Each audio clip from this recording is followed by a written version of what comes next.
Hello students, कैसे हैं आप सब। मैं कुशल शर्मा, आप देख रहे हैं मेरा यूट्यूब चैनल कुशल क्लासेस। तो देखिए, अब तक हम इस अलजेब्रा के इंट्रोडक्शन में डिवीजन ऑफ डिफरेंट पोलिनोमियल्स पर काम कर चुके हैं, जिसमें हमने देखा था लास्ट वीडियो में कि एक मोनोमियल को मोनोमियल से कैसे डिवाइड किया जाए, एक बाइनोमियल को मोनोमियल से कैसे डिवाइड करें, या बाइनोमियल से ज़्यादा यानी कि दो या दो से ज़्यादा टर्म्स अगर आ जाती हैं तो उनको किसी मोनोमियल से कैसे डिवाइड किया जाए, उस पर हमने डिस्कस किया था। बड़े अच्छे तरीके से समझने की कोशिश की थी, होप सो समझ आया होगा।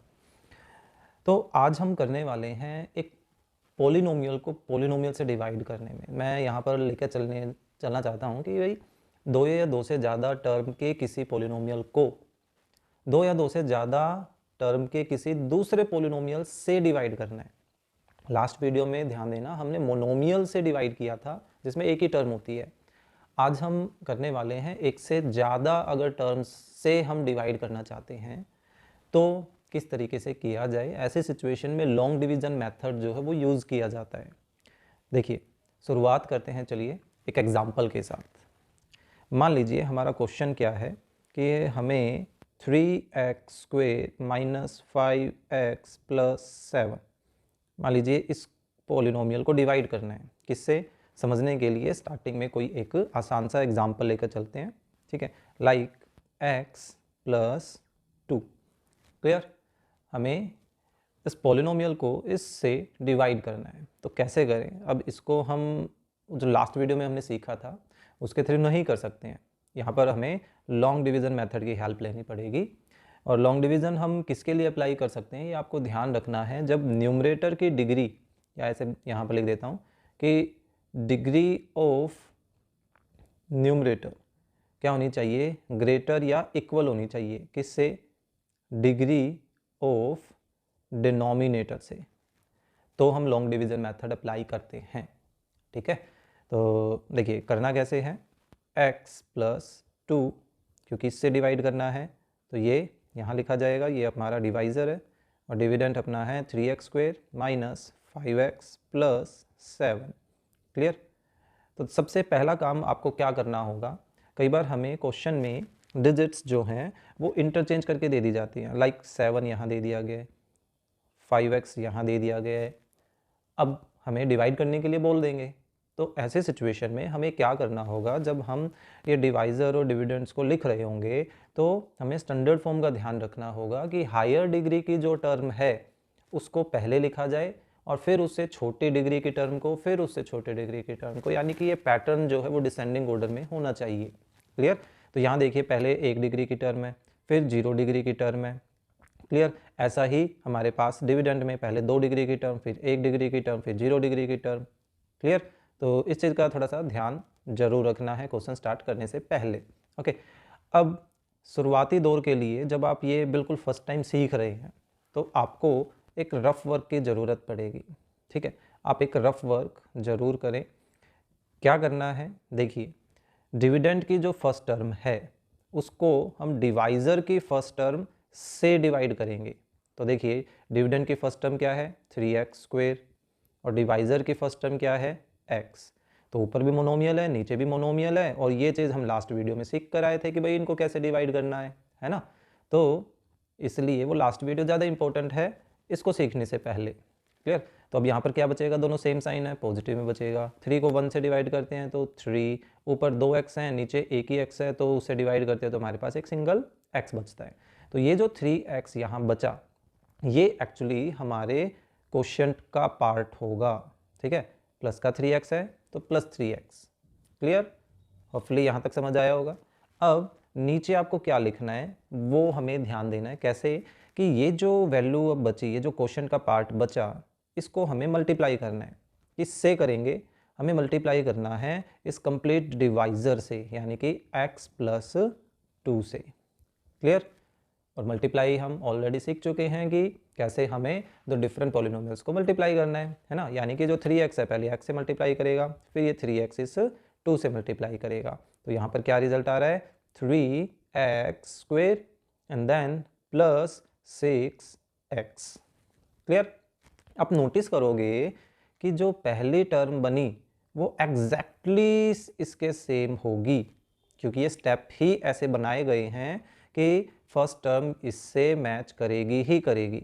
नहीं कर रही है दैट मीन्स कि हम कोई मिस्टेक कर रहे हैं, हमें दोबारा से इसको चेक करने की ज़रूरत है। क्लियर? अब जो ये रिज़ल्ट आया, अब इस रिज़ल्ट को हमें क्या करना है, यहाँ लिखना है। किस तरीके से हम लिखेंगे? लाइक टर्म के नीचे लाइक टर्म होनी चाहिए। तो देखिए पहले 3x² है तो x² वाले टर्म के नीचे ही इसको लिखा, देन फिर प्लस 6x है तो x वाली जो टर्म है उसी के नीचे लिखेंगे विद साइन जैसा भी है। क्लियर? फिर नेक्स्ट लाइन में इनका जो भी साइन है हमें उनके साइन को करना है चेंज। क्यों? क्योंकि अब हम ऊपर वाले पोलिनोमियल में से नीचे वाले पोलिनोमियल को क्या करना चाहते हैं? सब्ट्रैक्ट करना चाहते हैं। सब्ट्रैक्शन भी हम सीख चुके हैं कि एक पोलिनोमियल में से कैसे दूसरे पोलिनोमियल को सब्ट्रैक्ट किया जाए, है ना। तो हम यहाँ पे कॉलम मेथड की हेल्प ले रहे हैं। देखिए साइन चेंज हो गए, साइन चेंज हो गए तो पहले टर्म तो कट गई, है ना। दूसरे टर्म -5x एंड माइनस का 6x, कितने x बन गए? ये बन गए -11x और लास्ट ये term as it is 7। Clear? Hopefully आपको ये स्टेप समझ आया होगा। तो ये जो है फिलहाल एक स्टेप के बाद का रिमाइंडर है, लेकिन क्या हमें यहीं तक छोड़ना है इसको? ये हमें पता चलेगा इसके थ्रू। आपको क्या ध्यान रखना है कि भाई जो डिवाइज़र है उसकी डिग्री इस रिमाइंडर की डिग्री से हमेशा क्या होनी चाहिए? छोटी होनी चाहिए। ठीक है? वो ना तो इक्वल हो सकती है और ना ही ग्रेटर हो सकती है। ओके तो अब ये देखिए फिलहाल इसकी डिग्री के क्या है? सेम है। तो ये पहचान क्या है कि अभी हम इसको एक स्टेप और डेरिवेटिव कर सकते हैं। तो अब हमें क्या करना होगा? फिर से सेम टाइप के स्टेप्स फॉलो करेंगे। ओके, यूँ समझिए कि अब हमारा डिविडेंड ये है। क्लियर? तो देखिए इसकी फर्स्ट टर्म क्या है? -11x। तो इसको डिवाइड किससे करेंगे? डिवाइजर की फर्स्ट टर्म यानी कि x से डिवाइड करेंगे। तो डिवाइड करने के बाद हमारे पास क्या आ रहा है? -11 आ रहा है। ठीक है, तो ये जो -11 है ये अब अपने क्वोशिएंट का पार्ट बनेगा यानी कि -11। क्लियर? अब एक चीज़ यहाँ ध्यान क्या रखने वाली ज़रूरी है कि बाई चांस अगर यहाँ पर रिजल्ट पॉजिटिव बचता तो बच्चे क्या गड़बड़ करते हैं, वो इसको एज इट इज़ ऐसे ही लिख के छोड़ देते हैं 11, जो कि गलत हो जाता है। अब ये दोनों आपस में क्या बन गए? मल्टीपल वे में, जबकि यहाँ पर बीच में प्लस आना चाहिए था।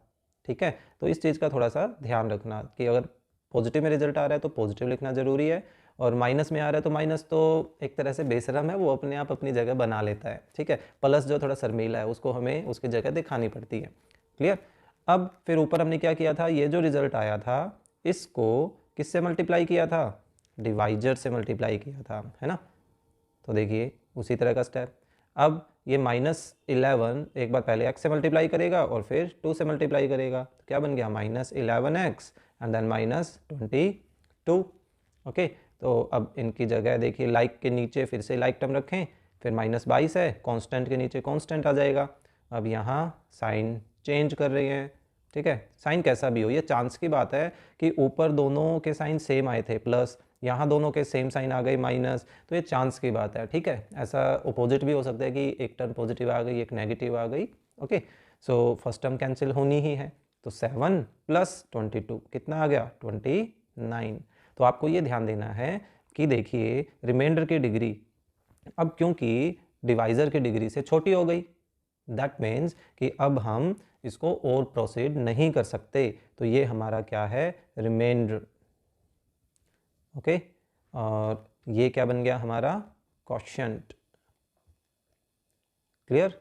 होपफुली ये क्वेश्चन जो है, एक मेथड जो है एक पोलिनोमियल को दूसरे पोलिनोमियल से डिवाइड करने का, आपको समझ आया होगा। ओके, चलिए एक लास्ट कोई रैंडमली एग्जांपल ले लेते हैं। चलिए बड़ी पावर का लेकर चलते हैं। ठीक है, x² - 3 ऐसे कुछ भी पिक कर लेते हैं, कोई आइडिया नहीं है।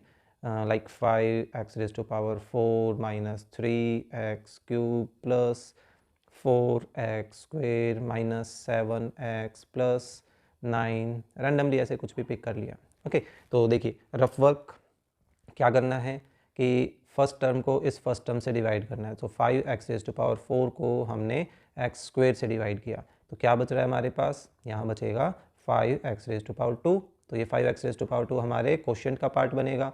अब इसको किससे मल्टीप्लाई करना है, हमारे डिवाइजर से मल्टीप्लाई करना है। तो ये देखिए क्या बन गया, 5x⁻4 माइनस 15x²। तो देखिए लाइक के नीचे लाइक टर्म्स रखें और माइनस 15x⁻²। अब साइन चेंज किया, ये देखिए इस बार अपोजिट साइन आ गया ना, फिर फर्स्ट टर्म कैंसिल। तो अब देखिए नेक्स्ट हायर डिग्री की जो टर्म है उसी को पहले लिखना है। ये 4x² और 15x² कितने हो गए, 19x² हो गए, माइनस 7x प्लस 9। तो अब इस रफ वर्क को फिलहाल यहाँ से रफ कर देते हैं। अब फर्स्ट टर्म क्या है, माइनस 3x³। इसको किससे डिवाइड करना है, x² से। तो हमारे पास क्या बच रहा है, माइनस 3x बच रहा है। तो अब इसको किससे मल्टीप्लाई करेंगे, डिवाइजर से। और इसको मल्टीप्लाई करें तो देखिए minus 3x³ minus minus plus 9x।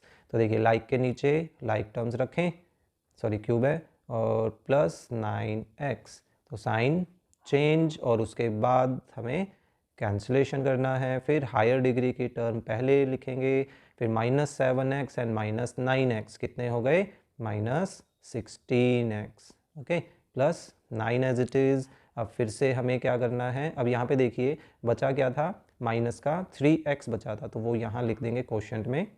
अब फर्स्ट टर्म क्या है, 19x² है और डिवाइज़र की फर्स्ट टर्म है x²। ये कैंसिल हो गया तो बच क्या रहा है हमारे पास, 9 बच रहा है, ठीक है, सॉरी 19 बच रहा है। अब 19 को किससे मल्टीप्लाई करना है, x² माइनस 3 से। तो ये कितना आ गया, 19x² माइनस कितना आ गया, 57। कैलकुलेशन चेक कर लेना, मेरी कैलकुलेशन ऐसी ही है। ओके, सो 19x² और माइनस 57। ओके, सो अब हमें क्या करना है, साइन चेंज करना है। तो देखिए फर्स्ट टर्म कैंसिल, तो अब हमारे पास हायर डिग्री की टर्म को पहले लिखा और 9 और 57 ये कितना हो गया, 66 हो गया। अभी देखिए इसकी डिग्री जो है वो डिवाइज़र की डिग्री से छोटी हो गई, इसका मतलब ये हमारा क्या है, रिमाइंडर। और यहाँ पॉजिटिव में 19 बचा था, तो देखिए ऊपर मैंने क्या लिख दिया, पॉजिटिव 19। क्लियर। सो ये हमारा क्या बन गया, क्वोशिएंट। क्लियर। सो होपफुली आपको ये जो लॉन्ग डिवीज़न मेथड है किसी पॉलिनोमियल को किसी दूसरे पॉलिनोमियल से डिवाइड करने का, वो समझ आया होगा। ओके, सो एक क्वेश्चन मैं आपको भी देना चाहता हूँ, चलिए आप ट्राई कीजिए। x माइनस 3 से डिवाइड कीजिए minus 5x² plus 7x plus 3। Okay, और बताइए कि क्वोशिएंट एंड रिमाइंडर क्या बच रहे हैं। कंटेंट अच्छा लगा है, समझ आया है तो प्लीज़ लाइक के साथ साथ शेयर ज़रूर करें अपने फ्रेंड्स के साथ, और आंसर कमेंट तो करना ही है। तो चलिए मिलते हैं नेक्स्ट